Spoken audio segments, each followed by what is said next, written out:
Hey fellow Tarnist!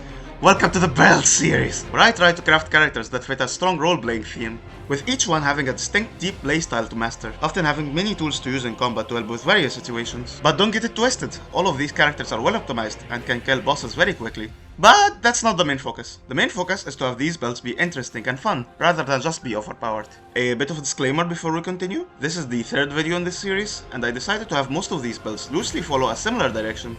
Most of them will be focused on playing with survivability. As a result, many of them will be either dependent on or heavily benefit from using Malenia's Great Rune. Now it's true that you only get it late in the game, but the DLC is itself the size of an entire game on its own, and you can go through the entire thing with it. So I think it makes sense now to make builds around it. Of course, to use Great Runes you need rune arcs, and I left a link to my favorite rune arc farm in the description below. You can skip to these timestamps for builds that don't use Malenia's Great Rune, and be sure to stick around for the last build because it is my favorite. And without further ado, let's go! First is the Vampire Nobleman build. For this playstyle, we're constantly losing health in exchange for more damage. We build up even more damage via consecutive attacks, bleed procs and riposts, while also recovering our own health with lifesteal abilities. Now let's break that down. At the center of this build, we have the Bloodsucking Crack tier, which will drain our health for 3 minutes while giving us a 20% damage boost to all our attacks. There are many passive health regen items that you can use to offset the draining effect. But no matter what you do, you can completely counteract it with passive buffs. So I'm taking a different, more active approach instead. Our main tool for health recovery is the Blood Tax Ash 4, which is this flurry of thrusts that recover us a decent chunk of health, while dealing some heavy status buildup. This will synergize with our other method of recovering health, which is Malenia's Great Rune. Now, before you get any funny ideas, no, this will not recover health drained by the physic. But combining it with Blood Tax is a very good strategy. The many hits from Blood Tax will make use of the Great Rune's power, while also recovering their own chunk of health. This can easily save you from a bad situation, and is very satisfying to use. The other physic I use is the Thorny Crack tier, which again will synergize with the setup, because it increases damage with consecutive attacks. Now let's talk about our main weapon of choice, which is the Blood-infused Milady. A very elegant weapon fitting of a nobleman. It's also a very fast weapon with a great focus on smooth combos. In our offhand we have the Dragon Communion seal. I use it to cast blood incantations to give this build more variety. You can also use it to cast Bestial Vitality for some passive healing, which again will not counter the draining effect, but will slow it down a little. I also use it to cast Golden Vow and Black Flame Protection for more damage and defense. The reason I chose Black Flame Protection instead of Flame Granting Strength is that not only does it last longer, but also it being a defensive spell means that we don't have to heal as much damage when we get hit, making it just a better spell overall. Dragon Claw is another spell that I like to use, because it can easily pass for a big Vampire Claw. Another weapon that I like to use in my offhand is an Occult-infused Beast Claw. For some reason, its recovery animations are cancelled by your right-handed light attacks, meaning that our weapons combo together better than they have any right to do. I have no idea why this happens, and it doesn't happen with any other weapon, but it's really fun to use. I mostly use it as a combo starter, because it makes us do this very small leap towards our enemies. I switch between two weapon arts on this weapon. One is Lifesteal Fist, which turns all small humanoid enemies into health packs for you. Of course this doesn't work on boss fights, unless they're NPCs. What a sad state of affairs. And so for them, I switched to Bloodhound Step, because it just really fits the theme. I don't usually like using Bloodhound Step, because it covers too much distance, making it hard to get back into the fight. But for the Beast Claws, their backstep attack covers some very long distance, making this a non-issue. They also have one of the best feint attacks in the game, because it covers a very respectable distance, unlike most of the others. For talismans, we have the Lord of Blood's Exaltation for a 20% damage buff when we bleed an enemy, the Blade of Mercy for a 20% damage buff on a riposte, the Rotten Winged Sword Insignia for more damage with consecutive attacks, and the Gutskin Swaddling Cloth, which gives us some health with consecutive attacks. This is the look I went for, with Hoslo's armor, Messmer Soldier's Greaves, and the Fire Knight Gauntlets. I also occasionally use the Hoslo's Helm, which looks very cool.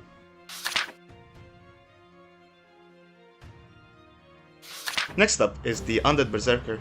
With a name unlocked this edgy, it shouldn't surprise you that this build thrives on being on this thin line between life and death. Now I know what you're thinking. Oh, don't be so pretentious, Clanky. I know what this is. I've seen it in one-shot videos. You're running out of ideas and you want us to play an easy-to-kill glass cannon build that no one will enjoy. Right? Right? Wrong! Because this is actually a tank build with amazing survivability. Yes, I'm serious. And no, it's not just because we're using a shield. Don't believe me? Let's test it against Radahn then. He's one of the hardest hitting bosses in the game. This is how much damage this attack does to a normal setup that only uses the Dragoncrest Great Shield Talisman for additional defense. As you can see, this deals around 40% of our health. This is how much damage it does to our setup. Again, just about the same amount. But there are two key differences. First, our health is quickly going back up. And second is that we can recover all of it by just attacking twice. Because even though we lost 40% of our health, this is still a very small amount of HP. And so, we recover it very quickly with Malenia's Great Rune. If that's not the coolest thing ever, I don't know what is. So let's break this down. 3 months ago, I saw this video by Alpha Seagull, where he uses a similar setup to achieve this effect. I saw it and I was like... By the way, subscribe to Seagull. The amount of stuff I steal from him is downright shameless. And for good reason too. He seems to find some of the coolest stuff in the game that almost nobody knows about. And although he said you shouldn't replicate this because it's not that good, I simply begged to differ.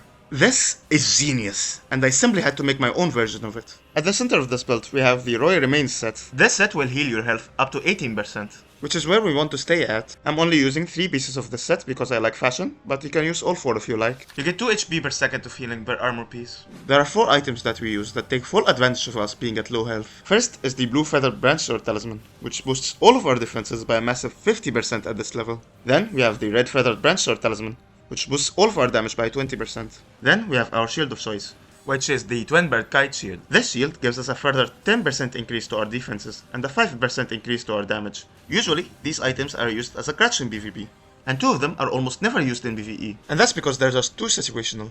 They're powerful but only work at low health. But here we're able to take full advantage of them at all times because we're always at low health. The final piece of the low health puzzle is our Robin Art of Choice, which is the Shriek of Sorrow. Now the way this works is that it gives you more of a damage boost the lower your health is when you use it. At full health it's 10%, but for our health it's a whopping 25%. By the way, the Shriek of Sorrow is a weapon buff, so don't get any silly ideas. For the physic, we're using the Opaline Heart Tier, which boosts all of our defenses by 15%. And of course, the Deflecting Heart Tier. If we time our block to an attack, the Deflecting Heart Tier will make us take 75% less elemental damage and consume much less stamina. But there is also the fact that if we deflect multiple times in a row, our damage is increased by up to 80% for 4 deflects in a row. This is what really elevates this build, giving us a total of a stupid 408% damage increased on a guard counter if all of our buffs are active at the same time, which isn't that hard to do. We have 30 faith on this build, and so we have access to some utility spells, but what really matters is Golden Vow and Black Flame Protection, because we do need the increased defense. For talismans, besides the 2 we mentioned, we have the Dragon Crest Great Shield for a 20% increase in physical damage negation, and the Blade of Mercy for a 20% increase in damage after a repost. And we will be doing a lot of these because of the Deflecting Heart Tier. The weapon I'm using is a Keen Infused Gutskin Stitcher. The idea is that this is a thrusting weapon, meaning that it does piercing damage, giving us a 30% damage boost when we hit enemies during their attack animations. The piercing damage bonus only applies to physical damage, and this affinity combined with the Shriek of Sorrow mean that this is the only type of damage that we're dealing, so we're taking full advantage of this effect. By the way, don't even think of using Seppuku to damage yourself to prepare for a fight. Throw yourself mindlessly at your enemies instead. You get free damage in, and every hit you take at first will just help you get stronger. It's very fun. For the look, we have the Royal Remains set, but I swapped the chest piece for the Death Knight's armor. It fits, and we're changing our entire look by just swapping one piece.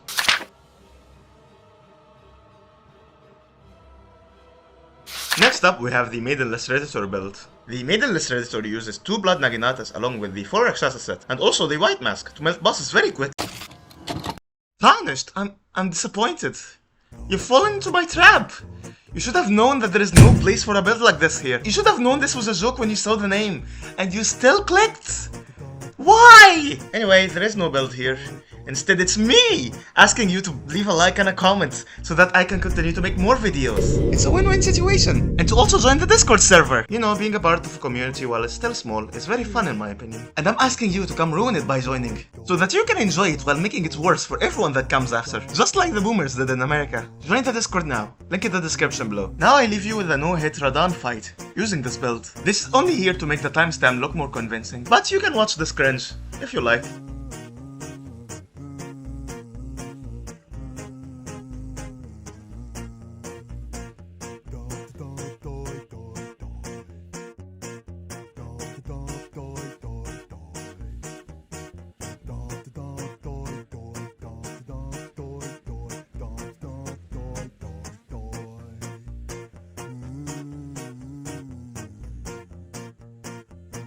Next up is the Gravity Knight build. The Gravity Knight just says no to rolling. That's right, we're heavy rolling with this build, and heavy rolling is mostly useless. And so we're mostly freeze tanking hits and recovering our health using Malenia's Great Rune. At the center of this build, we have the Spinning Gravity Thrust Ash of War. This has you jump into the air before charging into your enemies and just drilling into them with everything that you have. This skill is very fun to use because of how much distance it covers. You can sometimes use it against an enemy and just find yourself dodging their next attack because of this. This attack hits many times in a row, which will result in us recovering a good amount of health from Malenia's Great Rune. It also applies whatever status effect is on your weapon, and it deals piercing damage, meaning that it will deal more damage to your enemy if you hit them during the attack animations. The idea is to use this against bosses while they're attacking us. Our stacked defenses will reduce the damage that we take, and Malenia's Great Rune will quickly recover most or all of the health that we're losing, because of just how many times we're attacking. The weapon art will build up consecutive attack buffs from the Thorny Crack tier, and will also deal a lot of bleed build-up, which will eventually cause bleed, dealing very high damage and buffing us through the Lord of Blood's Exaltation, which gives us a 20% damage boost when we bleed an enemy. Our weapon of choice is the bleed-infused Greatsword. The Greatsword is just the highest damage Colossal Sword in the game. The Colossal Swords are the biggest weapon class that can use this skill, and so they deal the most damage and aren't any slower at using it. And this is the best one, so it's perfect for us. Our seal of choice is the Clawmark Seal, because it scales with strength, which makes it a natural fit for this build. I mainly use it to cast Golden Vow and Black Flame's protection for more defense. We can also use it to throw rocks at people, or get some passive healing with Bestial Vitality. For talismans, besides the Lord of Blood's Exaltation, we're using the Shard of Alexander for more damage with the weapon art, the Dragon Crest Great Shield Talisman for a 20% physical damage negation, and the Verdigris Discus for a 10% physical damage negation as long as we're in heavy load, which we are. For the physic, besides the Thorny Crack tier, we have the Opaline Heart tier for a 15% increase in all damage negation. For the look, we have the Altered Banished Knight Helmet, the altered version of the Veteran Armor, the Veteran Greaves, and the Bolt Gold Gauntlets, which do have horns on them, and I think they fit well with the rest of the Veteran set, because it has horns all over. If you're wondering, the way we get this armor to look this slim is by literally making our character as thin as possible. I think this is a pretty good look for an armor set that is usually viewed as being ugly.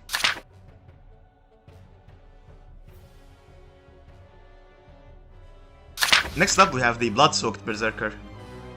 The Berserker doesn't give a shit if you attack him, because he knows you'll die first anyway. See? This is yet another build that likes to bar armor its way through attacks, and use Malenia's Great Rune to compensate for the lost health. What makes this setup good for this compared to other setups is the unique weapon art that our weapon has. It has good high bar armor and leaves this vacuum after activation, which does some lingering damage. Each tick of that damage will work with Malenia's Great Rune, giving us a decent chunk of health back. Now let's break this down. Our weapon's choice is the Red Bear's Claw, a very fast and agile weapon that can have you zip around the arena as much as you wish. This is especially true if you use its feint attack, which covers a lot of distance. Then the attack you do afterwards will also cover a lot of distance, giving you a decent amount of control on the spacing of a fight. But the reason we're actually using this is obviously the weapon art. It has you do this 3 attack combo that just shred into your enemies, dealing a lot of damage and bleed build-up. There's a lot to love here already, but what makes it really special is the lingering hitbox it leaves after every attack. This has good stagger potential with small enemies, but more importantly, it synergizes with Malenia's Great Rune, because every tick of damage will recover us a little bit of health, and these can add up very quickly. This straight up makes you unkillable if you know what you're doing. In our offhand, we have the Clawmark Seal, because this is a strength build, and this seal, just like our weapon, scales with strength, making it a natural fit. We use it to cast Golden Vow and Black Flame protection for more defense. Defense is generally very important for any build that uses Malenia's Great Rune, because it means that we lose less health when we get hit, meaning that we need to recover less health. This seal also boosts Bestia incantations, which do fit the theme very well, so feel free to throw rocks at people to your heart's content. You should also cast Bestial Vitality for some passive healing. Of course, I'd be remiss if I didn't mention the Roar of Regalia. This is a very nice AoE spell that gets a lot of range and is also buffed by our helmet.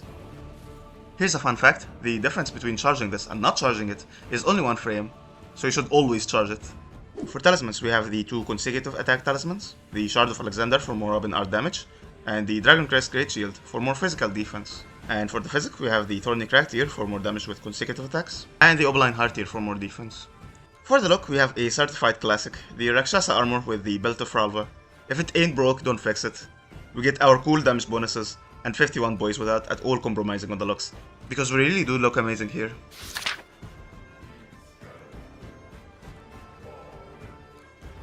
Next up, we have the Rageful Samurai. The samurai announces his name before each battle, just like his ancestors intended. This is actually canon, by the way. The idea of this build is to use the special heavy attack animations that spears get from the Braggart's Roar Ashes of War. If you don't know, some of the different weapon classes get different heavy attack movesets from the Roar Ashes of War. Most weapons get the default running charged attack that you're definitely familiar with, but pole arms get this jumping thrust instead. This attack is very powerful and will stagger small enemies in your way. Our Ash of War of choice is Braggart's Roar, which is a very well-rounded weapon buff. It gives us a 10% increase in damage, but also a 10% increase in all damage negation, and even a buff to our stamina regeneration.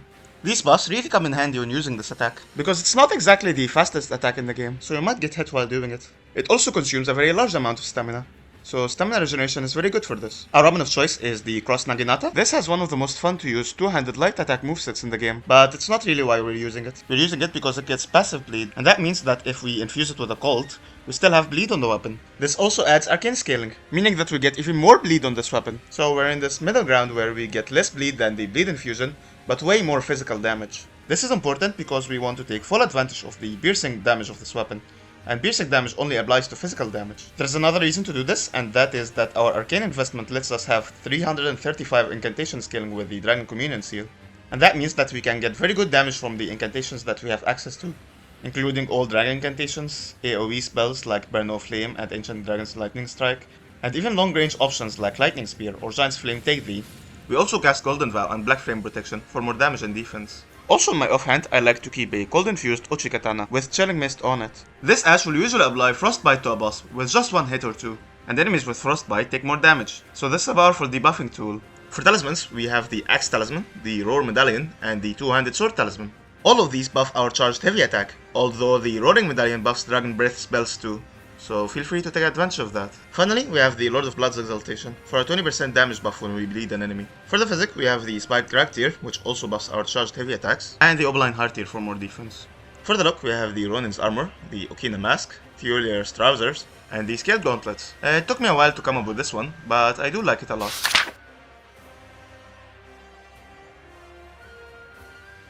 Up next, we have the Crow Assassin.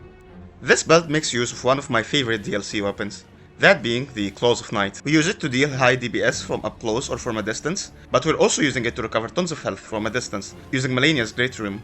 The Claws of Night are a smith script weapon, meaning that we can actually throw them with our heavy attacks. Running heavies and jump heavies also throw our weapon, but these attacks don't deal much damage at all. But they get good range, and so you can use them to keep up the pressure on a boss if they decide to disengage. What really makes these attacks cool though, is the interaction they have with Malenia's Great Rune. See, you're actually throwing a bunch of knives when you're using these attacks, and each one of them is a separate projectile that can heal us with the rune. This makes this one of the best weapons to use with Malenia's Great Rune. You get lots of healing very quickly, and you can get it from a relatively safe distance. Also, fun fact, this is the only claw weapon to get a feint attack, because it shares this one with the Smith Script Dagger. Not the most useful thing, but it's worth pointing out. The weapon art on this has you throw many of these claws at once, and it has deceptively high range. It's very easily spammable, it does good damage and stance damage, and does very decent bleed build-up. This should be your bread and butter, and you should always use this over the heavy attacks if you have access to it, though this doesn't proc the consecutive attack buffs that quickly, and we are using those. So you should mix in some light attacks to empower your next few weapon arts. Now this is Dex build, and that means it doesn't benefit from having points in Faith as much as Strength and Arcane builds do, so I decided to keep it simple with no spells. Instead, we use Boiled Crab for more defense. Because, as you might remember, defense is very important to a build that uses Malenia's Great Rune. Because if we take less damage, then we have to heal less health. If you ever feel like you need more power, then slap Golden Vow on the dagger, and just use that before a fight, and you should be good to go. For talismans, we have the Shard of Alexander for more weapon art damage, the Dragon Crest Great Shield Talisman for more physical damage negation, the Lord of Blood's Exaltation for more damage when we beat an enemy, and the Rotten Winged Sword Insignia for more damage with consecutive attacks. And for the physic, we have the Opaline Heartir for more damage negation, and the Thorny Raktir for more damage with consecutive attacks. For the look, we have the Skeletal Mask, the Raptor's Black Feathers, the Dryleaf Arm Wraps, and the War Sergeant Trousers. This is probably the single only build out there that uses this chest piece for looks alone, and not just for some jumping attack build.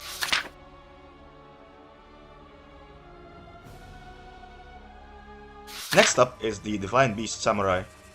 At a base level, this is another build that likes to tank its way through boss attacks, while dealing damage to them. But why stop there? The Divine Samurai can use many other storm abilities very effectively to deal with various situations. At the center of this build, we have two items, the Divine Beast Helm and the Enraged Divine Beast Talisman. Both of these increase the damage of all storm-based abilities by a total of 14%. Our main weapon of choice is a frost-infused Great Katana with the Ash of War Storm Caller. This Ash has us summon a storm and spin our weapon many times at our enemies.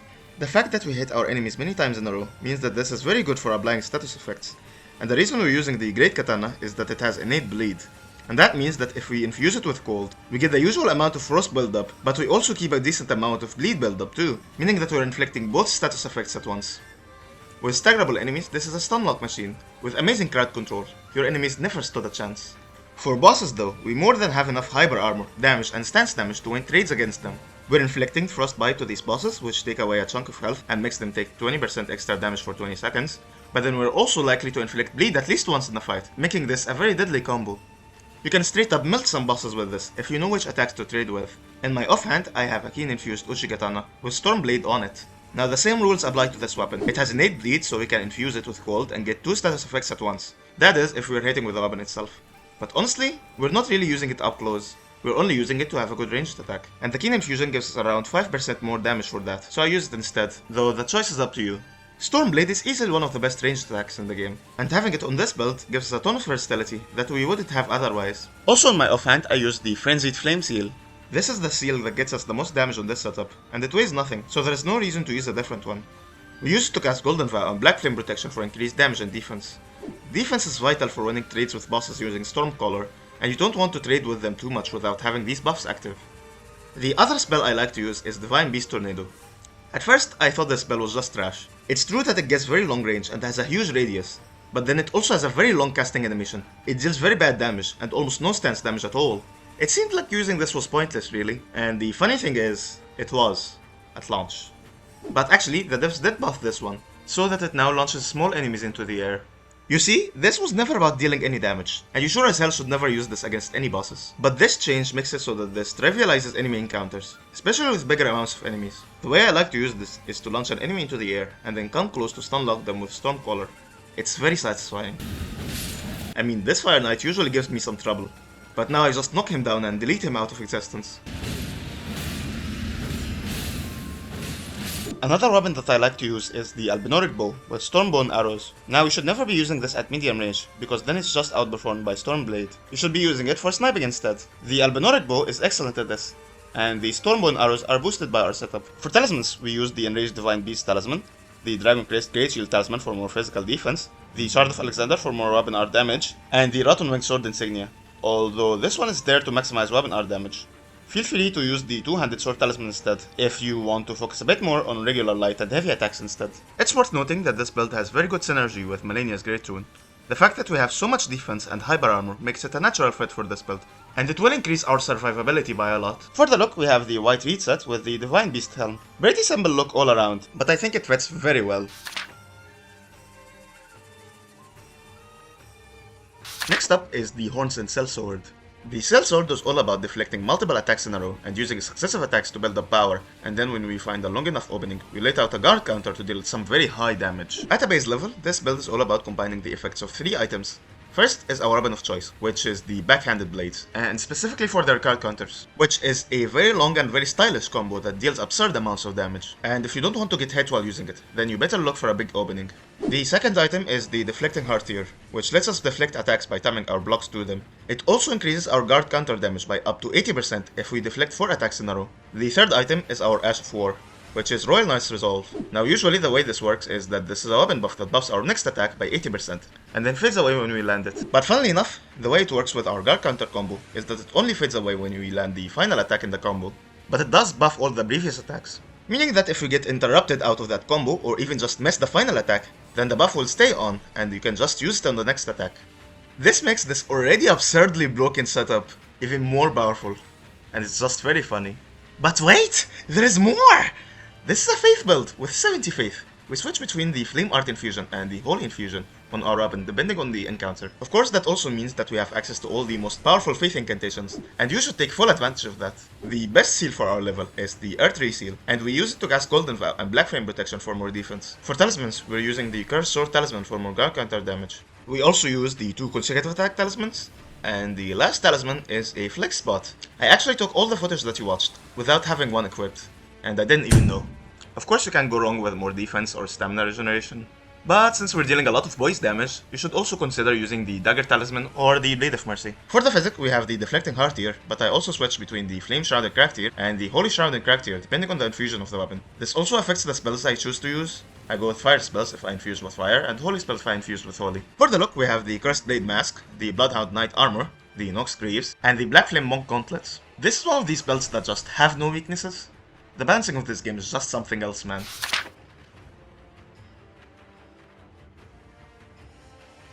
Next up, we have the Alchemist. Now, let me pause here for a moment. This is actually the first build I came up with for this series.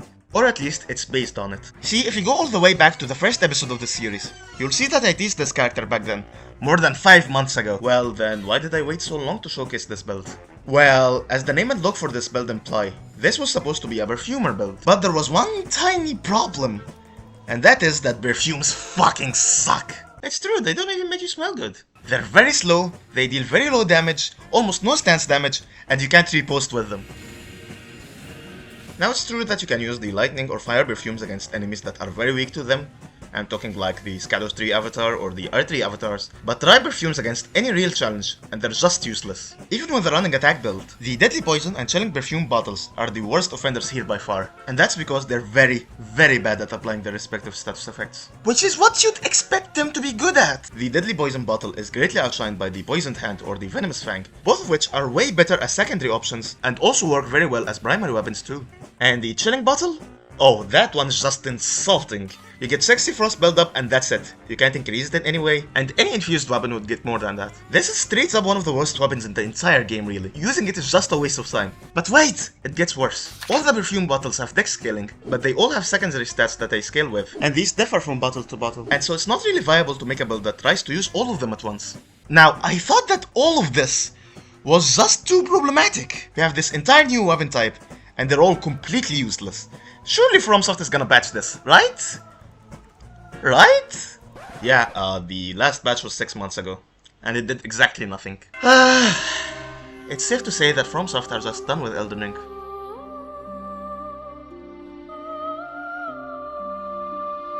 But I am not!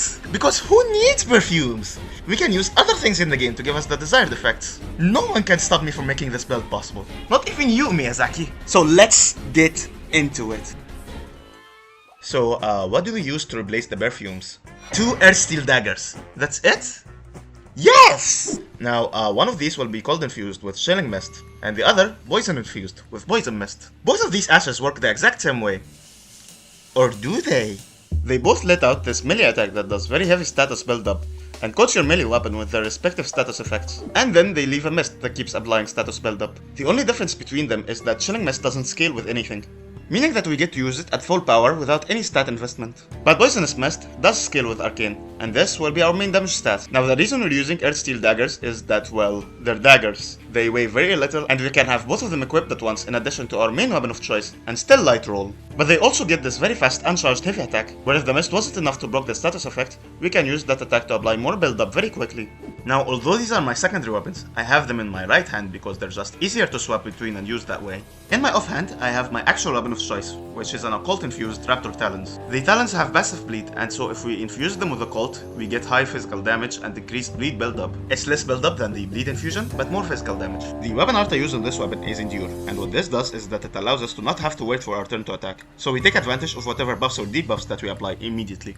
So basically, the playstyle here is that we inflict Frostbite, which will weaken our enemy's defenses, then we use Poison, which will give us a 20% damage buff with the Kindred Froth Exaltation. Then we two-hand our claws, we cast Endure, and then just spam light and heavy attacks, which will cause bleed, giving us another 20% damage buff from the Lord of Blood's Exaltation. And we should definitely have Malenia's Great Rune on if we can. It helps a lot with survivability in this case. But wait! There is more! We have 30 Faith to cast Black Flame Protection and Golden Vow, which will give us more damage and defense. And we're also using the Old Lord Talisman to extend the duration of these buffs, and this makes it more likely that they last long enough to stack with the other buffs. Our seal of choice is the Dragon Communion seal, and the high scaling we get with it will give us access to all the fire or lightning damage that you want to deal, which is a million times better than using their respective perfume bottles. This playstyle shines the most in co-op, where boss HP is super inflated. For example, the Frostbite will increase the damage dealt by the entire party.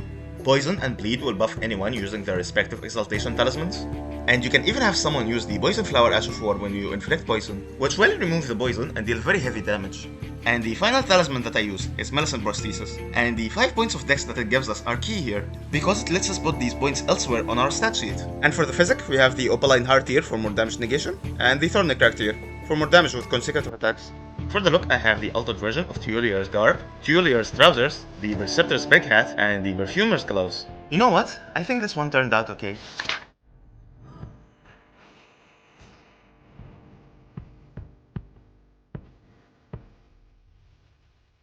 Hey everyone!